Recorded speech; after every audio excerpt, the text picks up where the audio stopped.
1998ला माननीय कैलासवासी लोकप्रिय आमदार माणिकराव दादा कपले यांनी हे आरक्षण यात्रा मैदानासाठी आरक्षित जागा केलेली होती. पण ते आरक्षित केल्यानंतर प्राधान्यीकरण पहिल्यांदा स्थापन झाल्यानंतर दादांनी आरक्षण टाकलेलं होतं की भाविकासाठी होणारी सोय आणि उद्याच्याला यात्रा वाढल्यानंतर भाविकांची सोय व्हावी. आणि इथून अंतरावर 5 मिनिटाच्या अंतरावर महाद्वार दिसतं देवीचं मंदिर, त्याच्यामुळे हे केलेलं होतं.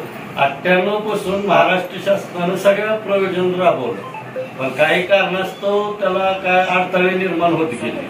जी आरक्षित जागा होती काही जण एकत्र येऊन त्याचा मलिदा लाटला, भूखंडाचा श्रीखंड केला. आता तिथे यात्रा मैदान होणं गरजेचं आहे, कारण तुळजापूरचा पूर्ण भाग संपत आलाय आणि यात्रा मैदानच नाही पुढे शिल्लक. भाविकाचे एवढे हाल आहेत, दसऱ्यात तर भाविकाला एकीकडनं सोडलं जातं, भाविक चौथीकडे निघतो. आता इथं जर उभारलं यात्रा मैदानासमोर तर भाविकाला समोर महाद्वार दिसतं, देवीचं मंदिर दिसतं.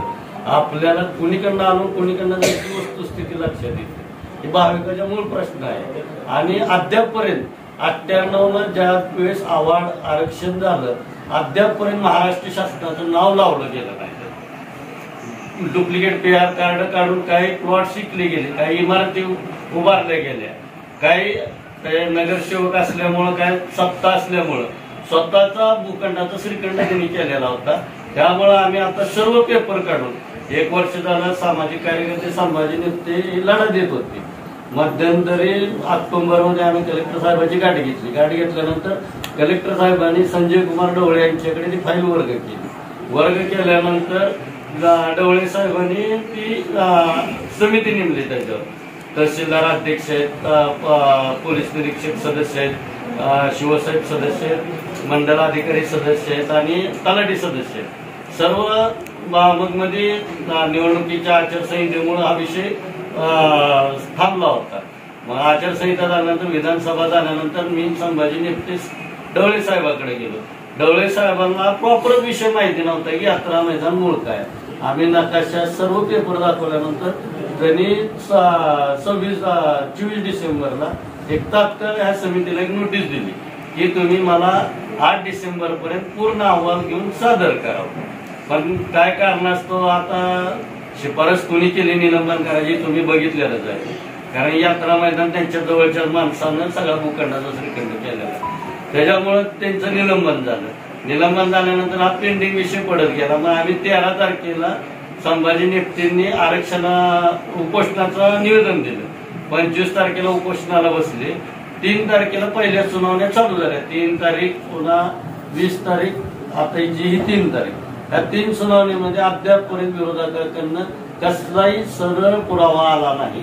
आमची महिलांनी एकच मागणी केलेली आहे, सर्व महिलांनी भक्तासाठी यात्रा मैदान व्हावं आणि उद्याच्याला जी उपोषणाला बसणार आहे उद्याचा उपोषणाचा इशारा म्हणजे 98 पासून आज तागायतपर्यंत महाराष्ट्र शासनाचं नाव PR कार्डावर आलं नाही, सातबाऱ्यावर आलं नाही. ह्याच्यासाठी हे उपोषणाला आणि यात्रा मैदानाचा निकाल आणि अहवाल लवकरात लवकर देऊन तिथं भाविकांसाठी सुलभ शौचालय, निवासी यात्रा मैदान व्हावं ही महिलांची अपेक्षा आहे.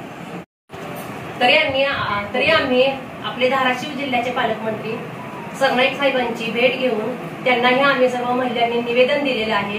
तसेच जिल्हाधिकारी कार्यालय येथे जाऊनही आम्ही निवेदन दिलेलं आहे.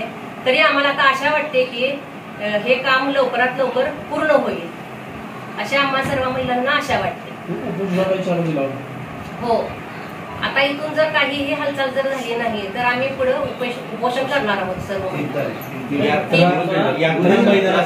यात्रा मैदानासाठी अडथळा नेमका कोणाचा आहे आणि तुम्ही काय निवेदन दिलं तर मागणी तुमची नेमकी कशासाठी आहे? अडथळा कोणाचा आहे?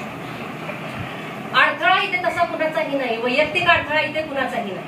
फक्त हा जो भूभाग आहे 138 ऑब्लिक, हा जो भूभाग आहे तो प्राधिकरणात म्हणजे ही जी जागा आहे ती मंजूर झालेली असून सुद्धा तिथे यात्रा मैदान झालेलं नाही. मग काय झालं नाही, मग ते व्हावं हीच आमची मागणी आहे. यासाठीच आम्ही निवेदन दिलेलं आहे की यात्रा मैदान ह्या जागेवर व्हावं, यासाठी आम्ही निवेदन दिलेलं आहे. सध्या ती मैदान कुणाच्या ताब्यात आहे? ते यात्रा मैदान मूळ मालकांच्या ताब्यात आहे. शासनाकडे निवेदन देऊन सुद्धा अद्यापही कोणी त्याची दखल घेतलेली नाही.